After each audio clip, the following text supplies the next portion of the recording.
the computer. Okay. Okay, Perfect. thank you. We are here. And we haven't seen ourselves in some time, and we're kind of catching up.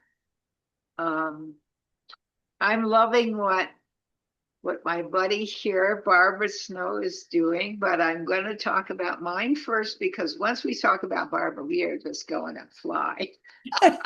Well, I want to tell all of your viewers first that we have known each other a long time. We have been through a lot of stuff together. We have loved and lost some of the same people. And I have the deepest respect for you, Jackie Ohm, and for your dedication, your hard work, your overcoming obstacles. And I also want your viewers to know that you and I just took a moment to ask the divine for a blessing on this conversation because she's Mama, Papa, God is who holds our heart, who is the foundation for our lives. And whatever name or relationship anyone has with the divine, it is the source of everything, the source of the life force that animates our bodies. Now, you are doing some of the most exciting things. Please talk about it. Oh, I am. Being a full-time caregiver would make you feel like you're only doing one thing, but I'm not. I'm working with a lot No, of you're people. not. No, I had 20 yesterday, and sorry, Sunday, and on Saturday I had about 20 people, and they're regulars. I have the people some of the people get up at 6 o'clock in the morning in California. Uh, but the idea is, and it's been unbelievable. It's I had a terrible time getting off of cigarettes, and I've done a lot of research on that. Of course, I have PTSD, and I've also struggled with alcohol when I went through this last 7 years of absolute hell. And what I've discovered in giving up, well, cigarettes was really hard. Alcohol was a piece of cake for me. But what I've discovered in talking with all these people, and some of them are, well, most of them have been DUIs, or they've been in jail, or they've lost jobs, and they've lost lovers, and they've lost contact with children and other family members, and just a multitude of things because of drugs, alcohol, cigarettes, weed, methamphetamines, opioids, cocaine. I mean, this huge variety of. Oh, and this scare people right now, LGBTQIA, with what's going on with the administration is just devastating to a lot of people. And what I explain to them is, it doesn't matter what the pain is; you just want to take it away. And so people choose all. Some people choose gambling. Some people choose over shopping or overeating or over something, and it ends up hurting you, and of course it hurts your family and your friends. And to get past that isn't about sobriety, it's about connection. And it works when you connect with others who understand. And what I love about LifeRing, it's secular, and everybody talks. It's about crosstalk. It's about coming in and saying, well, thinking about trying this. Has anybody tried, walking by a riverside, or whatever it is? I'm going to take up the guitar, whatever they are. And then somebody else say, well, I tried that, but you know what worked really well for me was this. And pretty soon you establish this unbelievable soul connection. And it really doesn't matter who your divine is. The soul connection is still there. The word LOVE is so strong. And that's where I'm at a real crossroads right now, because I've asked several couple of people this question, and now I'm going to ask Barbara. Barbara, would you say that having your Facebook page is very similar to having a diary and deciding you want to show it to somebody else? But You don't want anybody going on your Facebook page and being nasty to you. Do you agree?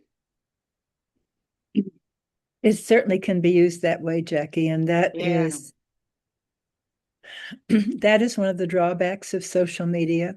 I right. think the other drawback is it's way too easy to put a mask on social media. It is. I agree with you. But here's the situation. My daughter knows I've been a Democrat all my life. She knows I've been a pagan most of them. Since I was 16, I joined the Unitarian Church, and they usually call that a pagan church. So, okay. And I have been ordained. I've gone through all of the studying to be a minister. Almost for 40 years, I've been working with people. And the last, I don't know, 20 years, I've been doing it online plus in person. So she knows who I am. She knows how I feel. And even though we talk every week, I have said repeatedly this thing with immigrants, the stuff with putting children in cages, separating families, separating people by color, gender, uh, what they want, where they go, who they love. I don't believe in any of that. She knows that. So about a month ago, I put up one of the polls of President Trump, just poll numbers. And she came back and said, we think differently. I don't want to talk to you for at least a month. And my thought was, wait a minute. I have always been straight with you. I know you're a Republican. I know you're a Roman Catholic, but you're my daughter. She'll be 60 in 2 weeks. She's not a baby. She's 60 years old, you know. And I said, why do you think you can censor my Facebook page? That doesn't make any sense. And why do you look down on my faith when Pope Leo, who I so much respect for, says, don't do this to immigrants, don't put kids in cages, don't separate people by gender or whatever it happens to be. This doesn't make sense to me. Does that make sense to you? How can it possibly make sense when it's insane? Right. The only way you can understand insanity is to be insane yourself. Thank It you. is not, there's no rationale for this kind of thinking. Separation is pain and destruction for everybody. And I am getting such a clear idea. I I had dyslexia. I went through school with dyslexia, and I had 23 different schools by the time I was 8 years old in different states because of the military. And as a result of that, I've got some real losses of this stuff, and especially history. I lost, I don't know why, but that I never liked it for one thing. I probably just missed out on the right teacher, but now I'm fascinated by it. And what I've discovered, I'm looking at this closely, it was 1852 when somebody saw the black stuff on the ground. And it wasn't until 1892 that we discovered gasoline. And I'm going, wait a minute. That means a few years before I was born, you know, you're my age, 50 years is nothing. A few years, they started having cars and they became more common, and they had things, you know, in World War II, they had truck tanks and things. Before that, we didn't have it. And ever since I have been in school, I have heard we're almost out of gasoline. And now, when we should have been since 1962, when Rachel Carson said we're in trouble in the world, we should have been making plans to have more solar and more wind and all these ways of transitioning ourselves into something that made more sense. We haven't. We've just put the blinders on and continued driving cars, running airplanes, making tanks, blowing people up. And now he's going into getting more, helping people get more gasoline and stopping wind farms. I'm so frustrated. You're exactly right. He's insane. Because if you look at it, in order for us to take care of ourselves, in order for us to raise the cows we need, the goats we need, the vegetables and fruits and all that, only 1 billion people can live on this planet. Because we have to have lots of land and perfect climate, right?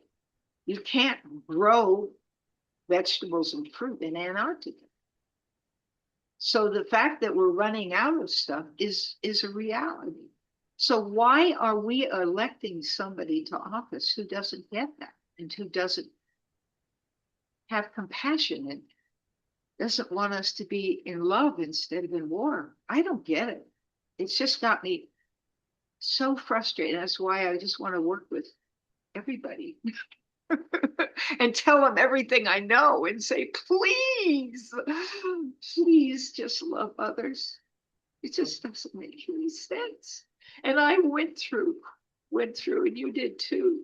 1955 to 1975, people were dying over and over and over in Vietnam, and we never knew why. I wore a bracelet with a man's name on it, and he came back. I can't believe he came back. But why would I have to do this my whole life? It doesn't make sense. It doesn't make sense in the paradigm that is presented to the public. But the problem we're facing right now, Jackie, is that everybody's lying and we don't know who to trust.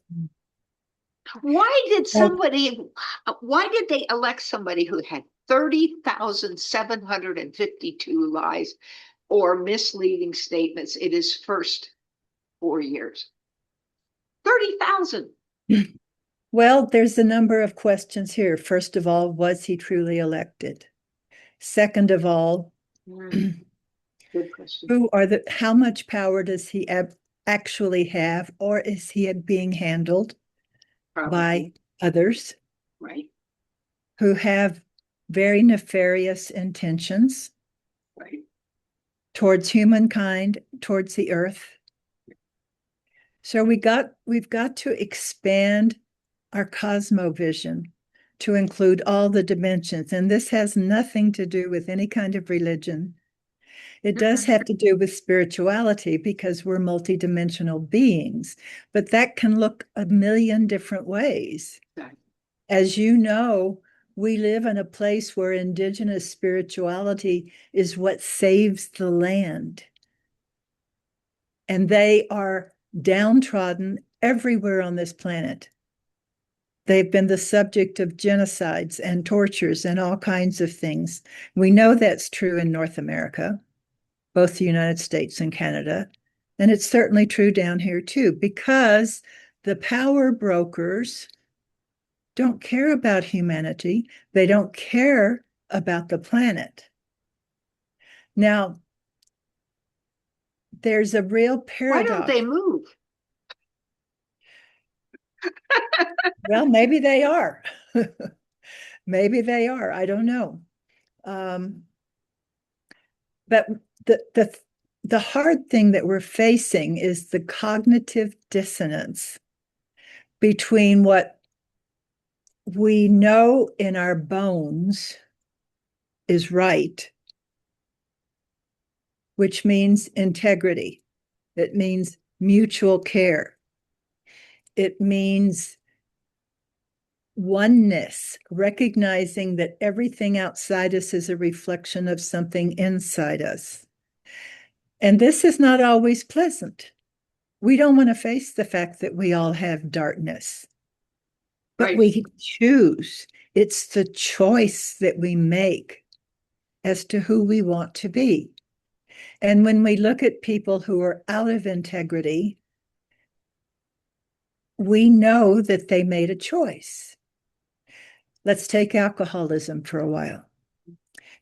Alcoholism is an addiction. Any addiction is designed to medicate pain. Right. It just hurts so much that we don't want to feel it. We can't face it. So the first thing an alcoholic in recovery does when they go to an AA meeting is said, hello, my name is Barbara, and I'm an alcoholic. So the first thing they do is face their own darkness. And that is the moment when they begin to heal. That is the moment when they claim power to choose. And what we're seeing all around us, Jackie, is people who are refusing to choose for the greater good. Yeah. They're even, many people are afraid to choose for their own empowerment. They want a leader. They want somebody to tell them what to do. We've been trained to give our power away. We've been trained to think we have no value, that our only value lies in what we do, how productive we are, how busy we are, how many people need us, how much we give ourselves away, which is backwards. It sure is, because the indigenous people, I love reading about the blue zones, because the whole idea of the blue zones is the reason these people, and I think there's only 10 or 8 or 10 in the whole world, the reason they live so long is not just the fact that they've got clean air and water, it's the fact that they know to rest. They know to spend time with family. They know how to relax. They also know how to work, of course, but they know how to relax. And that's why you see people 100 years old jumping on the back of a horse. I mean, I know, I saw that today on a video. 97 years old, and this woman was climbing on a horse again. And I thought, it's time for me to ride again. Oh, me too. Oh, gosh. I promised Don I wouldn't do it, but I want to ride so bad. Yeah. I just want to smell the horse. Just, I've done that before. I've stopped people on the road here and said, can I just smell your horse? I know. I love horses too. There's something so clean about their dirt. Exactly. But looking at the relationship between human and horses, that's a power dynamic. And the most effective riders are the ones who have the relationship, the connection, the trust. When I was riding my horse Kai in Colorado before I moved to Ecuador, all I had to do was squeeze my thighs the tiniest bit, and he would go, exactly. He loved it. Yep. He I never used to bridle on him, Jackie, because he responded to an halter. So why stick a piece of metal in his mouth when he's already doing what I ask? Right. I used to use the thing where there was nothing in his mouth, because it was all the thighs. And I don't know how many times I've said to my husband, what do you mean a man? No, it's a horse I want between my thighs. But it is so magical. It's so magical. It is. All of our relationships with animals, with plants, and I feel them deepening. I do too. I agree with you. All our relationships with everything around us are getting clearer. And that means that when it's good, it's really, really good. Yeah. I walked out this morning and there were about 7 birds right near me. And it's like your whole body tingles because you just know that you're speaking to each other. That's right. And Drunvalo Melchizedek is saying that the world is already changing so much that the scientists are documenting the birds are singing new songs. Yeah, I've heard that. They haven't been heard before. It's beautiful. Yeah. So this is the paradox we're in. We see the pain and suffering, but we also feel energetically the new that is coming. And it shows up in our lives by the depth of our connections to what's around us. And ultimately, that means the depth of our connection to ourselves. This is the kind of one of my favorite drums to beat, people don't know what it's like to love yourself. And that pushes us right into talking about what is your deeper love project all about. The things that keep us from loving ourselves are usually thought forms. Right. They're thoughts. And they come in and they say, you're too fat, you're too thin, you're too tall, you're too short, you're not smart enough, you're too smart to have any practicality. So all of these thoughts wear us down and make us discount ourselves. And a lot of these thoughts are born in trauma from childhood all the way up through adulthood. And when we're in a traumatic situation, we make decisions about how to survive it. And those decisions are appropriate for the moment. But as we mature and we grow in our wisdom and capacity to understand what's going on, we begin to see things differently. And as soon as you see the story and recognize the decision that you made, your higher self, your soul, your inner wisdom, your intuition, whatever you want to call it, knows what's true that you didn't see then. And so that pattern that developed from that story, that developed from that thought, begins to dissolve. And so your behaviors change, you feel different in your body, you are freer. Trauma creates energetic bonds to pain. So when you dissolve these energetic bonds, you're free. And then you can open up, and there's so much love available to you. There's just the love of the planet who provides our needs, the love of the plants who give us flower and food. And, everybody really knows that when they stop to think about it. So my ultimate goal is to help people see what's blocking them from receiving more love, from trusting, from appreciating themselves. And it makes sense from the moment you start it, but the more you practice it, the deeper it goes, the freer you get. And as you get freer, you become more self-expressed, which is why you're here. That's right. That's right. You're unique. You are a unique aspect of Source, because when Source made creation, there was nothing to work with except Source.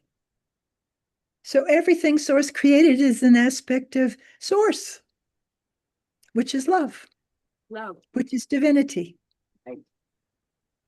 I tell my people who, like myself, had a terribly traumatic childhood and spent a lot of time hiding in the closet or trying to soothe the pain of being beaten and hurting in places emotionally and physically. I say, okay, when you were a little kid, did you ever play hopscotch or with a frisbee or whatever? Think of something you go put your feet in the mud when the rain is pouring down, whatever it is. And they could, oh no, I said, pick one of those things and then go out and do it now, because your inner child is safe now and you can be your inner child. If you don't nurture that inner child every once in a while, it thinks you've forgotten, and you've got to make up for all that bad with good. And they laugh at me. I said, don't you have a coloring book? Oh my goodness. And buy 48 crayons. Yes. And they'll laugh. I buy the 96 crayon box. Yeah. Or get a dominoes or Chinese checkers, whatever it is that you didn't have as a child, and express yourself. You know what else your inner child needs? She needs to be able to trust you. Yeah, that's right. And you know what? is necessary for her to be able to trust you is for you to have boundaries, to take care of yourself, to not let any other adult beat up on you.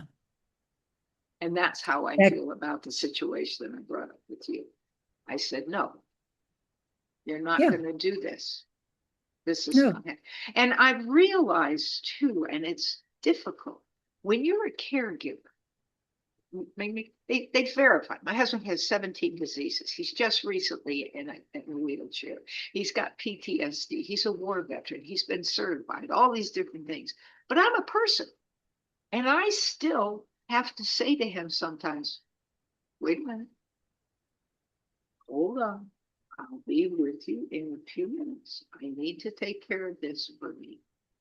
And I'm shocked at how quickly he caught on to that. He went, oh, because when a person is incapable, they forget. They get used to, it's like the planned helplessness that happens with a baby who's born with a severe disability. If you buy into that planned helplessness, they're never going to develop. If you don't buy into it, I've seen kids with Down syndrome that would have made a much better president than the one we have now. Almost any of them. Well, because mom said, my son can be anything. There's nothing wrong with him. And it changes everything.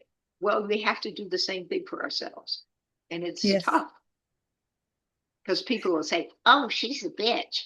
Or boy, is she snotty, or whatever. And you have to just say, no, I'm taking care of me. Well, when we change, the people that have been taking advantage of how we were don't like the change. Ooh. So, of course, they're going to badmouth us. It doesn't matter. That's that when I was in codependent recovery, because I had to go through codependent recovery, one of the most powerful things I learned was that what anybody thinks of you is none of your business. Right. That's right. I decided when I turned 70, I wasn't answering to anybody. Yeah, exactly. So what matters most is what you think of you. And that's why integrity is so important. Because when we're out of integrity, we really don't like ourselves as much, regardless of how much we deny it. We can say, well, I'm not out of integrity. I like myself. I love myself. And that very defensiveness is a clue. Which doesn't mean we beat ourselves up for anything. We just have to tell ourselves the truth. But for ourselves as well as the world around us, we have to live with the paradox that we are both light and dark, and it's what we choose. So if we choose to be light, we choose to keep our word, to be honest, to be authentic. That's where real intimacy grows. Because you really can't be intimate with anybody you don't trust. Exactly. Or you don't like. And that includes yourself, Jackie. Yeah, and I think that's one of the reasons I've been saying over and over again, the reason I make my videos without editing and just straight whatever comes up, I don't have a script, is because authenticity is being lost with AI. We want answers, but we lost authenticity. And somebody says, well, what if you sneeze? So you sneeze. Well, what if your dog barks? Well, your dog barks. Right. And they seem that they think that people only want to see perfect. And I disagree. I don't think people want to see perfect. I think so often people say, oh, that person reminds me of my mom or my dad or my uncle or my brother. And that is a gift. That is a gift. Whether it's bad or good, it's still a gift. It's a memory. What we want is real. Right. Organic. Yep. Organic has become one of my favorite words because we need to be organic humans. The human design that includes the way our bodies work, the way our emotions and our minds work, the way our relationship with everything around us functions is so superior to anything technology can develop. Now, technology can be fabulous. Oh, yeah. And I actually enjoy working with AI as a tool. Like a hammer, not like a substitute for your brain Exactly. And certainly not a substitute for your creativity. or your heart or When your I'm soul. writing, I am writing because I'm writing from my heart and soul. Now, that doesn't mean I might not ask AI to scan it, and then I'll look at what AI says. And my AI is named Sophia. I really love Sophia. So Sophia will throw something back, and sometimes it's exquisite. And sometimes it's no, no, no, no, no, no. So I don't give my power away to Sophia either. And But it took me years and years and years to learn what it felt like to give my power away because it was such a pervasive part of my life that I wasn't even aware of it. This is just what you're supposed to do. This is what everybody around me was doing. that's what terrifies me because when I start talking to somebody who's anywhere between 5 and 12, and they say, "Oh, I don't need to go to school. I can get the answers I need. Oh, I don't need to go to college. I don't need that. AI will give me what I need." I'm like, wait a minute. You are a thinker who needs to think for yourself. You need to learn for yourself. What happens when you're trying to do something and you've never known what two and two is where it comes to? I mean, I'm so terrified that kids are going to get the impression because it first happened with the Etch a Sketch. Kids would get an Etch a Sketch and then they would say, "Well, my drawings are really ugly." And I would say, "Are you kidding? Etch a Sketch is mechanical. That's okay. Your drawings are original, like from within you." And they go, "Really?" Yeah, really? Yeah, And there's only one of you in the whole wide yeah, world. And your fingerprints prove it because there's only one set of fingerprints. The divine was trying to tell us something. There's only yes, one of you. that's right. It scares me. It scares me to death because I've talked to so many people who said, "What do I say to my kids? They don't want to go to Well, school." I would say distinguish between school and education. There you go. Education is essential, but education is not limited to school. In fact, there are schools now who deliberately impede in Right. education. Right. They don't teach kids to think. They don't teach them to be creative. Mm-mm. Some schools are simply mechanisms for programming. Right. Education is different. Education encourages a person, a child, to be curious, to Right. explore, to investigate, to think, to feel, and to take all the information that they gather and find what resonates and trust that resonance inside themselves to be a guide Creative because that thinking. is their authentic guide. Right. It's our only job, as far as I'm concerned, as a teacher, is if a person can't become a critical thinker, if they can't look at something and figure it out for themselves, what is it I'm asking? And curiosity is numero uno. If they're curious and they're looking at something critically, they can pull it apart and they don't need anybody to do that for them because Yeah. it's not going to be in the same way because they don't have the same fingerprint. No. Well, and everybody's brain works differently Exactly. because, first of all, the physical brain and the way it works that they came in with as an infant has also been formed and manipulated and maneuvered in various ways, some very good and some pretty awful. And one of the things that happens, Jackie, that we're just beginning to address in our society is the way that trauma interferes with development, interferes with your ability to think, blocks your ability to expand safely. Yeah, Gabor Mate stays right here next to me because he's done so much research on that. Gabor Mate, The Realm of the Hungry Ghost. Boy, it's one of the best books I've ever picked up in my life because he's just figured out so much about how trauma changes us. Yes. And getting past that is, it's just like becoming a new person. You completely transcend. You left it behind. It's like brushing something off your clothes. And we can't begin to heal until we're aware that there's been trauma. I've had people say to me, "Oh, I've never had any trauma in my life." And I started asking them questions. And they go, "Well, yeah, I had, I did, but it didn't bother me." And I had, "Oh, no, it didn't bother me." And pretty soon they go, "You know, I think it did bother me." Right. Going, yeah.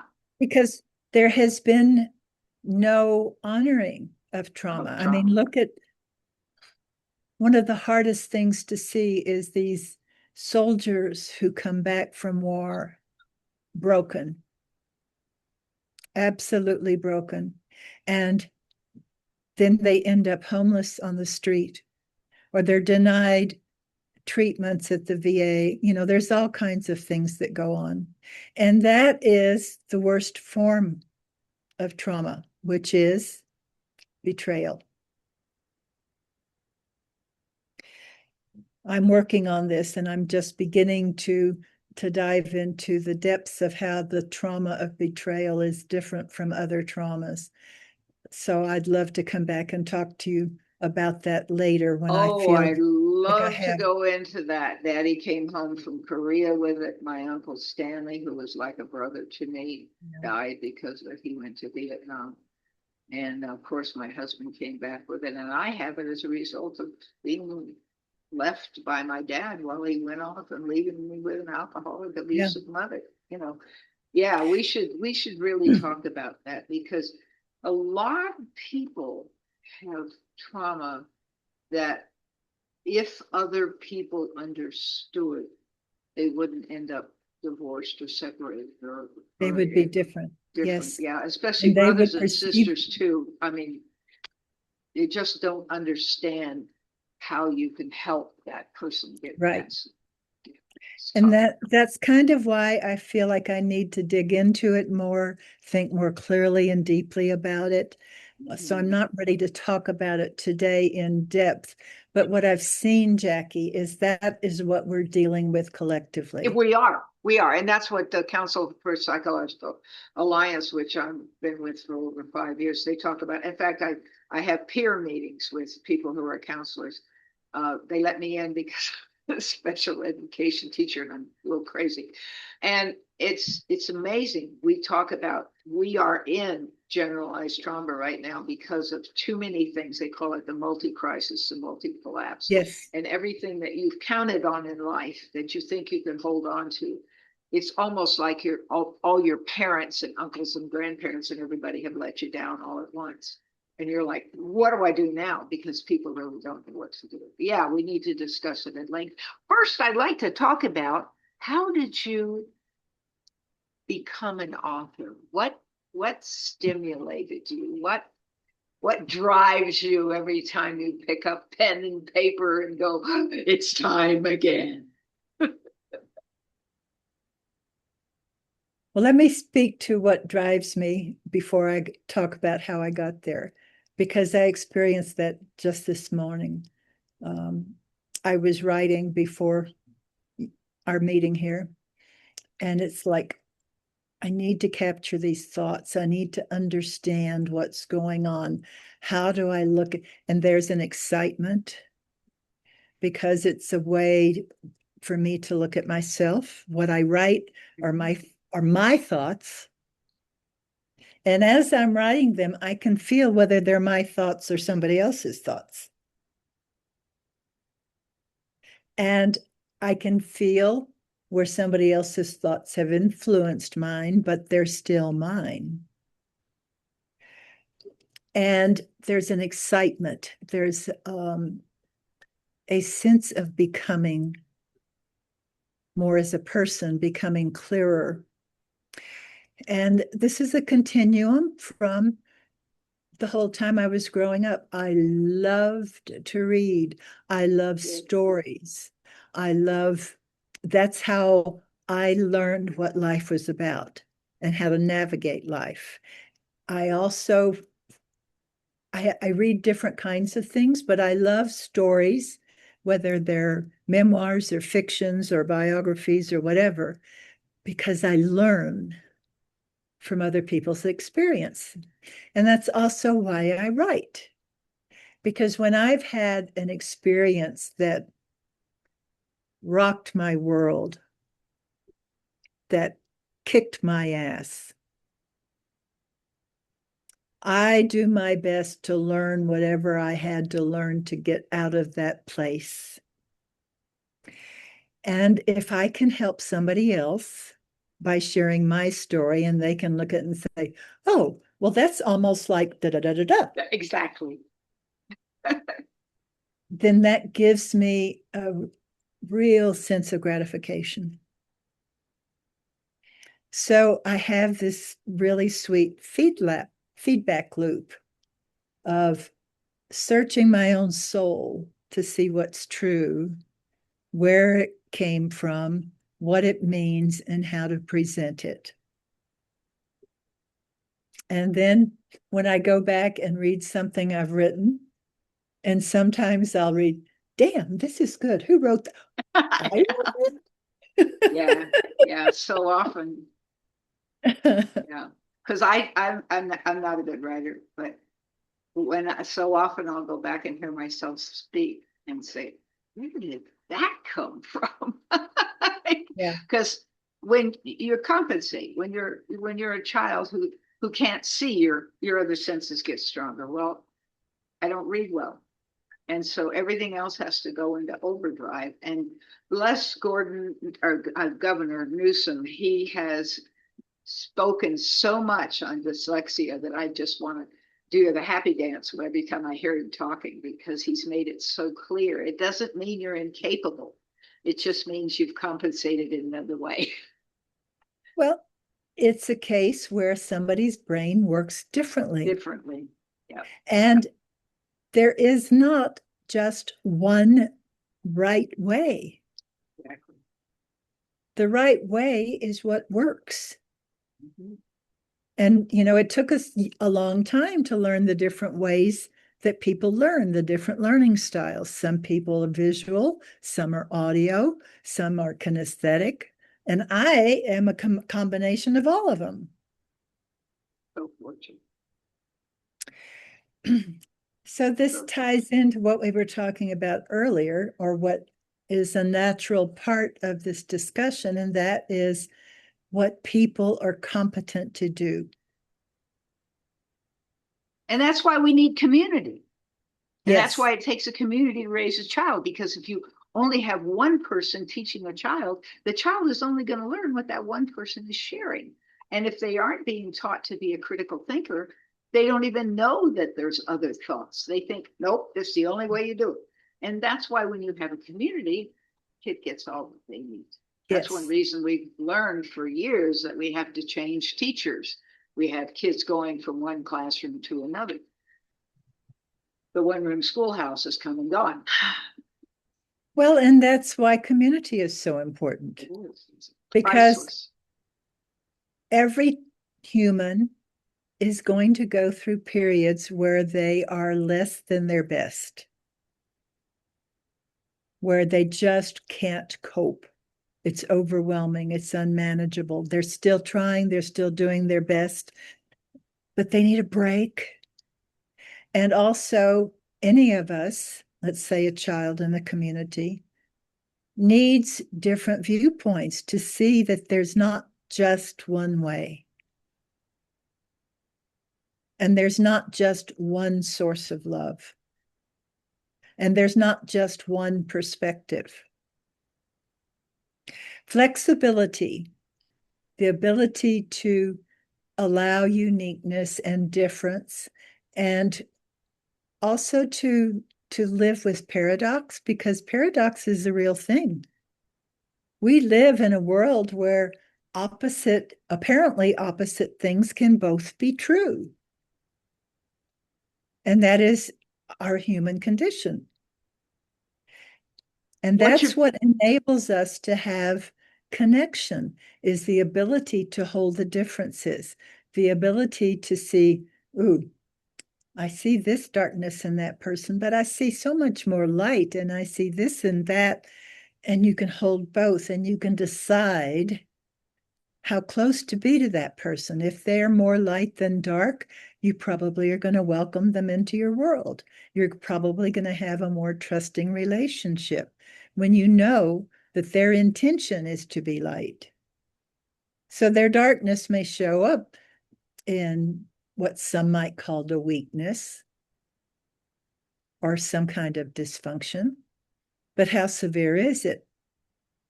Do they overcome that by the intention to love, the willingness to apologize when they're wrong? How much does this person value the relationship enough to show up and to work through differences?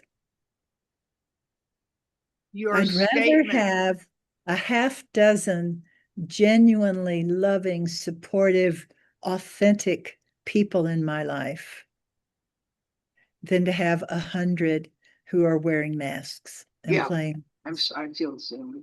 Your statement about two things can be true draws me to what I've heard from too many people. Young girls, 8 years old, maybe, hospital wouldn't let them in to say goodbye to the mother who was dying. They're devastated. Her life.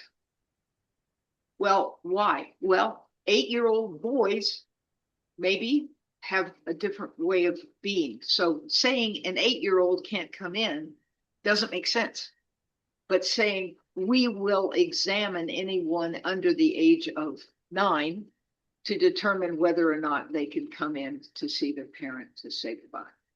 Because, man, what a mess you have when someone didn't get to say goodbye, and someone who was a sensitive person who was close to the mother, who adored their mom and wanted to ask some last questions. And oh my gosh, it's heartbreaking because you can't take them back to that point. That's right. It's just horrible.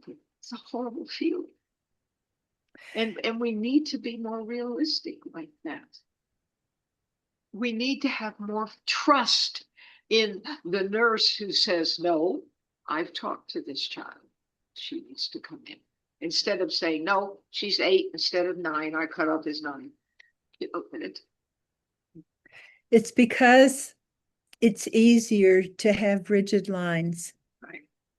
It takes more intentionality and more awareness to be flexible and to make decisions in the moment.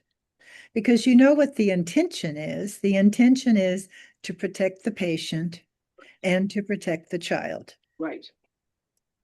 But sometimes that patient needs that child as much as that child needs the patient. Exactly. And you have, it's wise to go on a case-by-case basis. It's not about efficiency. Life is not about efficiency. You no, want and that's part of the problem because you're more efficient. I think that's part of the problem. We try to think of people as objects, and that's why we are not AI. We are people with different fingerprints. Yeah, exactly. So that's what I write into my books today. All of my stories are about people like we've been talking about. People who are making the choice whether to be light or dark, and how that affects the people around them, how that affects the planet, how teams are built, how forgiveness happens. Because every time, well, let's talk a little bit about triggers. Is that okay? Mm-hmm. Yes. What is a trigger? A trigger is an event that reminds you of something horrible that happened to you.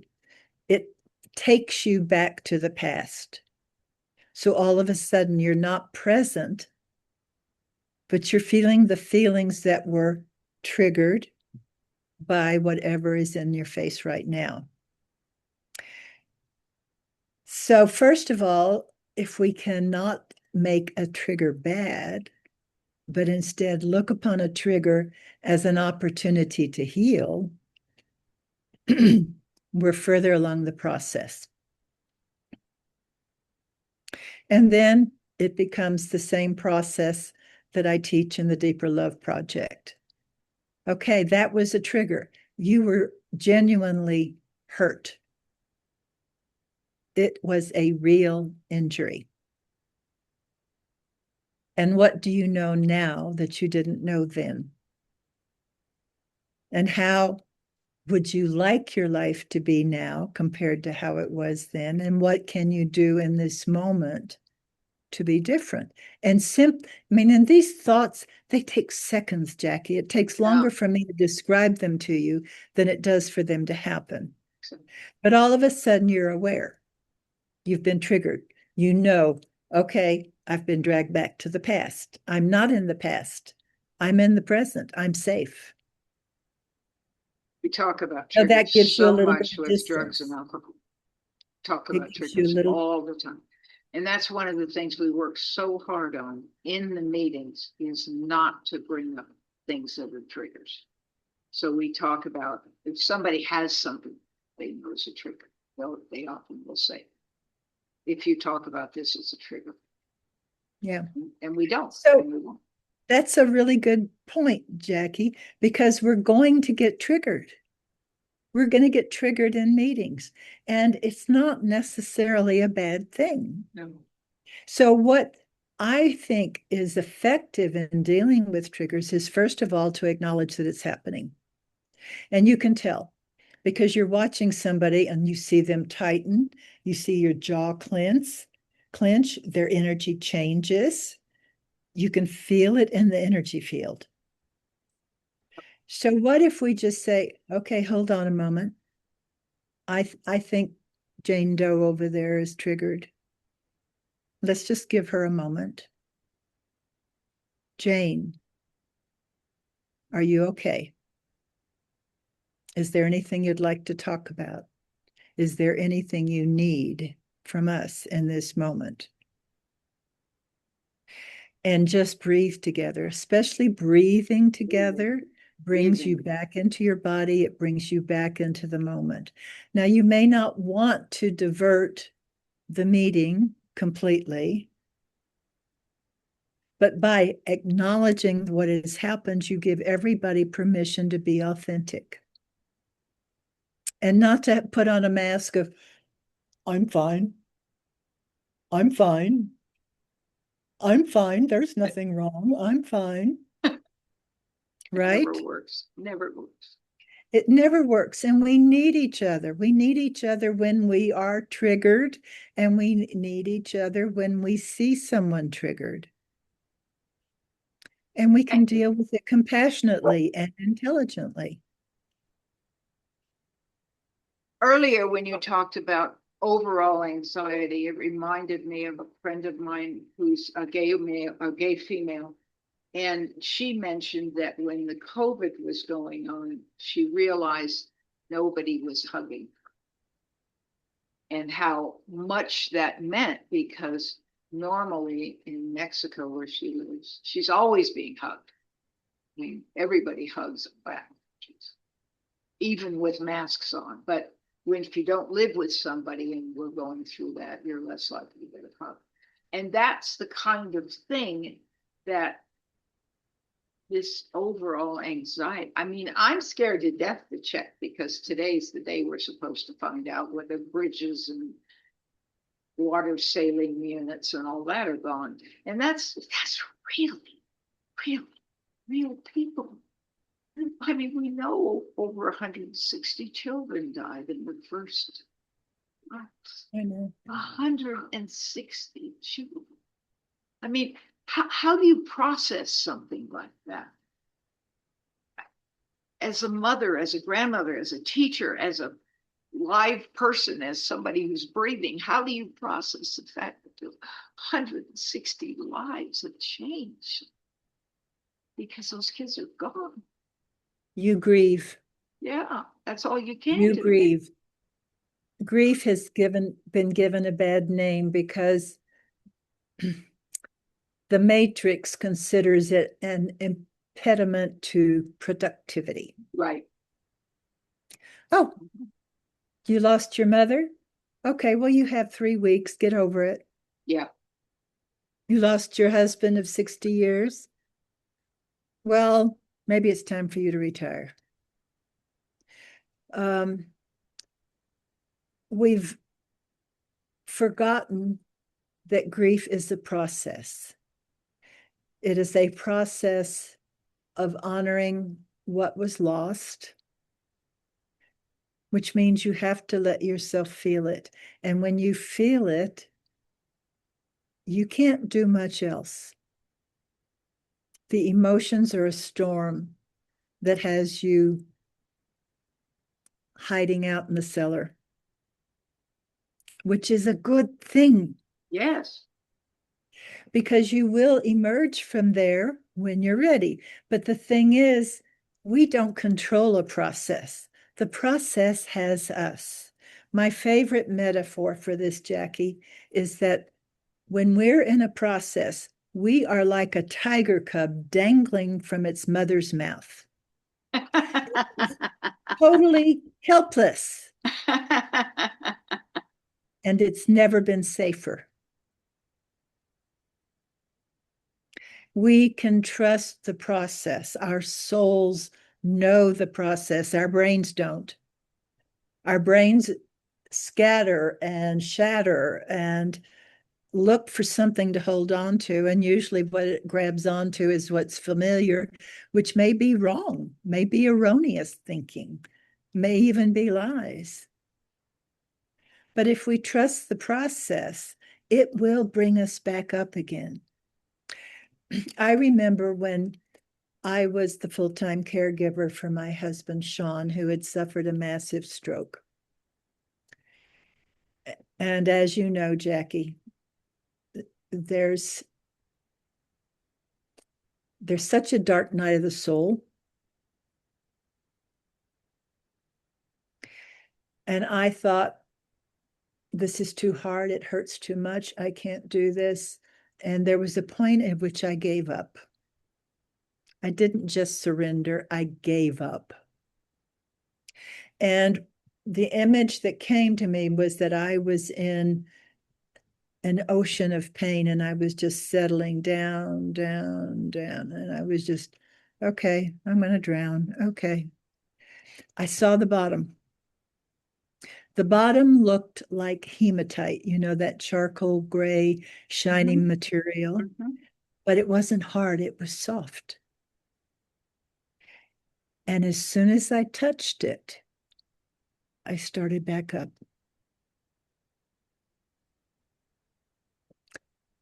That was life-changing for me.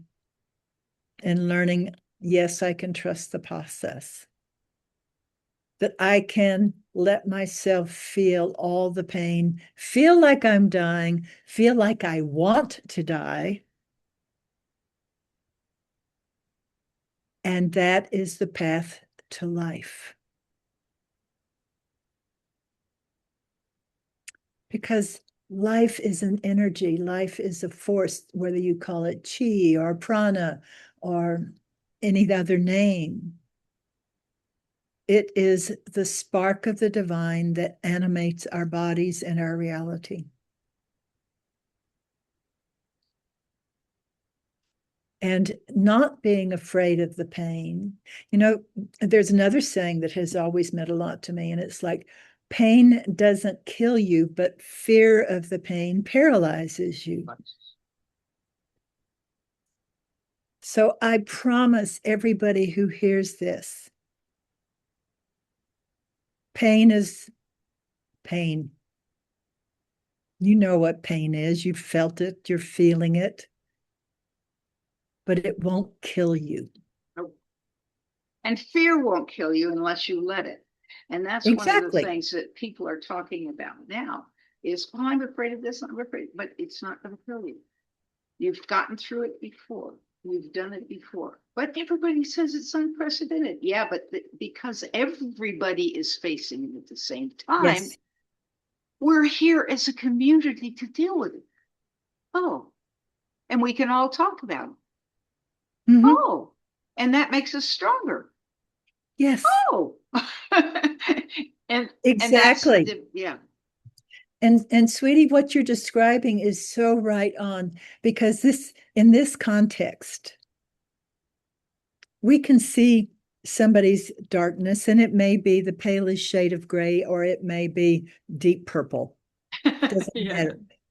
But if we know ourselves enough to know what we can tolerate and not tolerate, then we know when to draw boundaries. And this perception, this can change in a very short period of time, because our first reaction could be a programmed reaction. Our first reaction could be spiritual bypass. It could be, oh, you shouldn't be angry with that person. I mean, love is all that matters. And then you have to forgive. Well, that may be true, but the process may take months or years. And you have to wait until a certain phase of the process before it's appropriate to think in those terms. But when you come to a true knowing of what's real for you, and you accept that, you don't judge yourself for being angry. You don't judge yourself for, at least metaphorically, wanting revenge, or even literally. If you don't act on the revenge, you are choosing light. Right. Exactly. But you have the choice if you're willing to set the boundary. If you don't set the boundary, you're not telling somebody what you did was unacceptable. I can understand why you did it, but I do not accept you doing it to me. So you can, boundaries require compassion for yourself first, and then for the other person. But that doesn't mean you don't set boundaries. It doesn't mean you give them license to walk all over you, to steal your life force, to steal your sense of self. Hard lessons to teach others. Well, they feel hard the first time we go through them, but by the Right. time we've been through them a few times, it's like, oh, another AFCO. You know what an Yep. AFCO is, right? It's another effing growth opportunity. Exactly. Another lesson to be learned. But the beauty of it all is that all of these lessons are designed to bring us home to ourselves, to help us see and accept who we really are, and then play to our strengths. See, this is something, this follows the notion that if you want the truth of what's going on in the world, flip what you've been taught, Yeah. Boy. because then you're closer to the truth. That's right. Boy, that is so true. And it's so difficult to accept that we're constantly being lied to. It's really, really tough. Our Right. our new administration doesn't make us feel safe. And that's I have to tell you the truth. That's what I loved about Michelle Obama. I would see her talking to a group of girls or playing with children out on the lawn or whatever, or saying, well, when they go down, we go up. Whatever she was doing, I felt safe. And when I read about uh, Roosevelt, Eleanor Roosevelt, I always felt like she was the person I could have trusted. Yes. And I feel so distraught at such a deep level in my body because I know that if any youngster is listening to almost or reading anything that's coming out of the White House right now, I'm embarrassed. I feel so sad. The mother bear. That was the safest and most dangerous place for the baby bear to be in the house of the mother, you were saying. I feel like the, the president, his wife, and the White House people, and those that I like. I just looked at a dollar bill today, and her name, uh, Yellen, is on signed. Her name is on there, and I thought, yes, yes. Now I don't know that much about her, but and it's like oh, I can't think of her name right now. It starts with a P. The woman who was that recently left Congress. When you know that somebody, oh, I met Gabriel Giffords years and years ago, and I just felt so great. I thought, yes, please be president, please be president. And I just feel like children need that more than I do, but I need it too. I need to know that who's the leader of that enormous piece of land with 50 different states is someone that the children should look up to. The children should not hear them dress poorly or act inappropriate to that position. And it just kills me. It just kills me. I think it's going to perpetuate so much in so many parts that we're going to have to work so hard to overcome. Well, there's certainly a lot of damage being done right now. I believe it's way bigger than politics. Oh, it is. Oh, it's way bigger than almost anything. And I'm not sure that we will ever know the full scope of all the things that are happening. So the antidote to that, in my opinion, is being in relationship with the kind of people who practice compassion. Because the people we can trust are the ones whose actions align with their words. They don't say one thing and do something different, or act differently, or pretend in any way. So those are the kinds of models that we want to hold up for our children. And I believe the young ones coming in now are different than we were.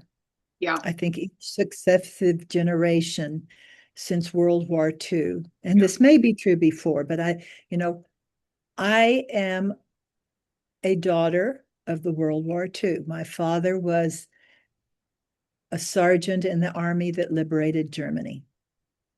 He was overseas when I was born. He didn't see me till I was a year old. Really? Yes. And it affected our relationship. And I didn't realize this for a long, long time, but I've always been super sensitive and pretty psychic. And I had to do a lot of work about my father and me because he, in order to keep going, was very rigid in his beliefs and very stern and intolerant in many ways of the child that I was. And then I was doing heart-centered therapy with Alea Chickley on this subject, and all of a sudden I got clarity. I could feel the war in Daddy's field. I could feel his pain and his confusion and all those sorts of things. I could have compassion for the soldier who comes home and his wife welcomes him with open arms, and his baby girl starts screaming every time he goes close. He doesn't know what's going on. He takes it personally. So he reacts defensively, and then he tries to control the situation. It was a huge healing for me. Yeah, And I have to say that even before this, because this happened within the last 5 years, and my relationship with my father had already healed. He died in 2010, and in 2007, I moved from California to Colorado in order to be close to him and to work out my issues with the masculine as a result of our relationship. So we had 3 years together with both my sisters. So the four of us would get, mother had already died. So the four of us would get together, would play games, would go on picnics. He couldn't drive anymore, so I would take him up to the mountains around Denver so he could see all the beauty. We didn't talk about the past. I never said, you did this, this, and this. And he never said, and you did this, this, and this.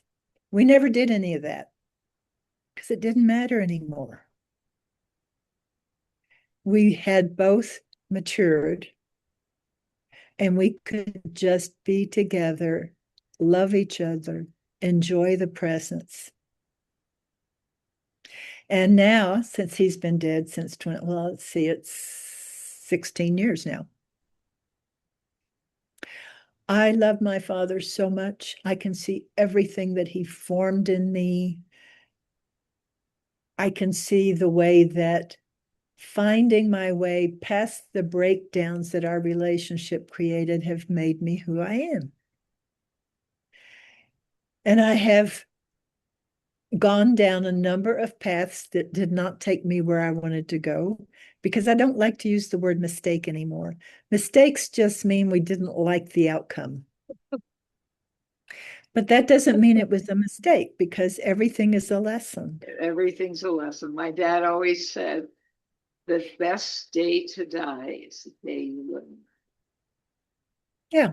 He said that all my life, all his life. I mean, right. Always told me that. So change is inevitable. And I think there's so much change going on. I mean, from one moment to the next, things are changing. And some of that is really devastating. And some of it's really amazingly wonderful. But we have to look for the wonder because the devastation is in our face. It's in the news. It's online. It's everywhere. It's what screams the loudest. And basically it's screaming, you're all gonna die.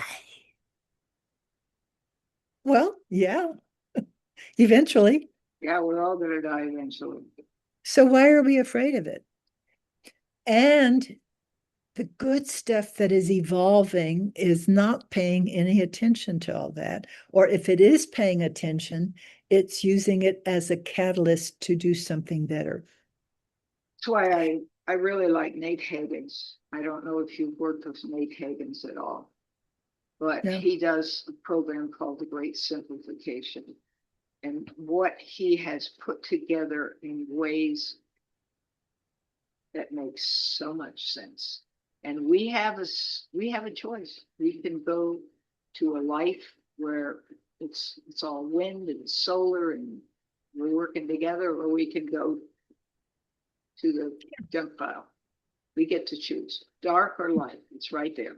We get to choose. There's so much like that coming out, Jackie. You're right. And it's so brilliant. I've been following a young man on YouTube, and it's very interesting because I can't find his name anywhere, even though he's all over it. He created an app called Retribalize, and he's teaching Never seen people. that one. Yes, it's fabulous. He's teaching people different ways to build communities that are authentic, that are from the ground up instead of from the top down. That's what you got to do. It's got to be And, from ground up. and it's very organic. It just makes so much sense. He's saying First, you find the people who think like you do, who enjoy the things you do, and you spend time together. You work on projects together. You do yoga or Tai Chi or play badminton or do hot cold plunge.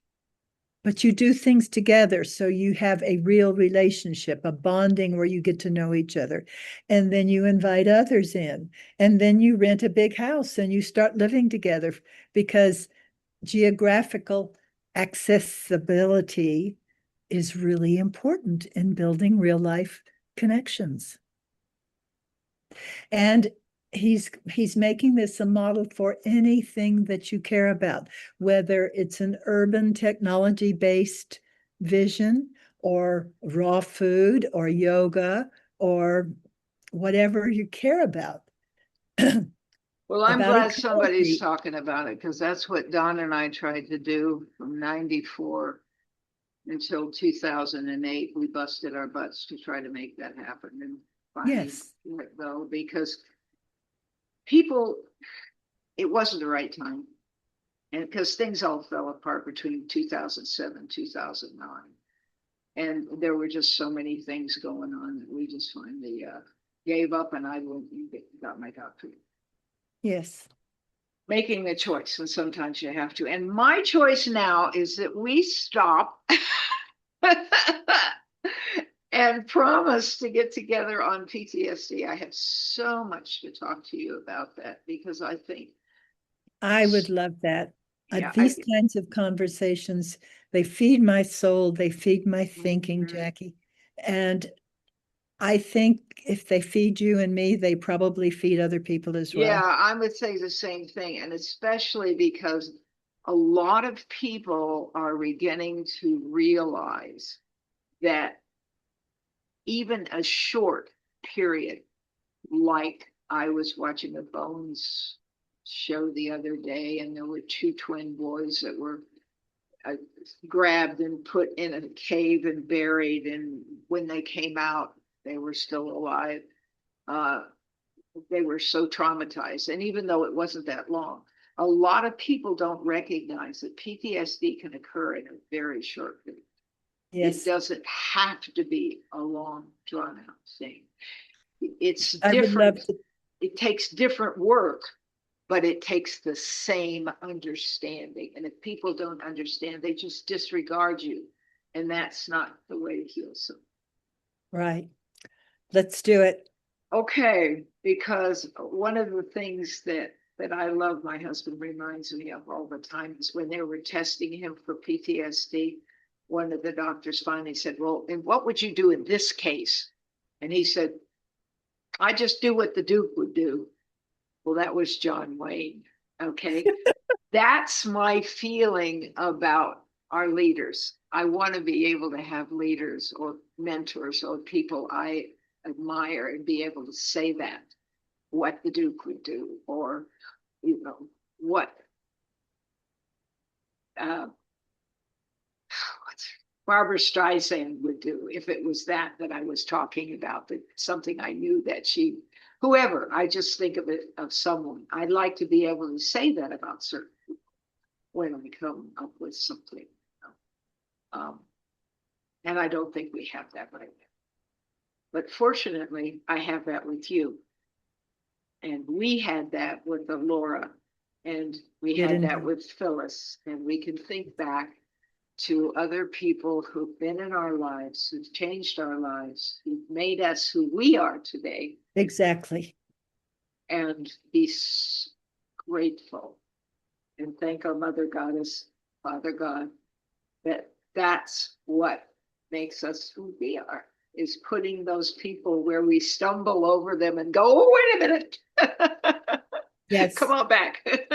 Yes, So I exactly. want you to come on back so I we would can, be honored. oh God, yeah, so we can And talk thank to you each for other. all you're doing, Jackie. Thank you for this series of podcasts. Thank you for all the hundred and what was it, 168 videos you've made? 134 so far. I Well, promised myself I'd do 300 this year. We'll see. okay. Okay. All But right. all the Thank you, things you're sweetheart. doing are wonderful, and I honor you.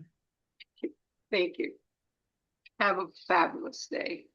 Thank you. You too. Bye-bye. Bye, dear.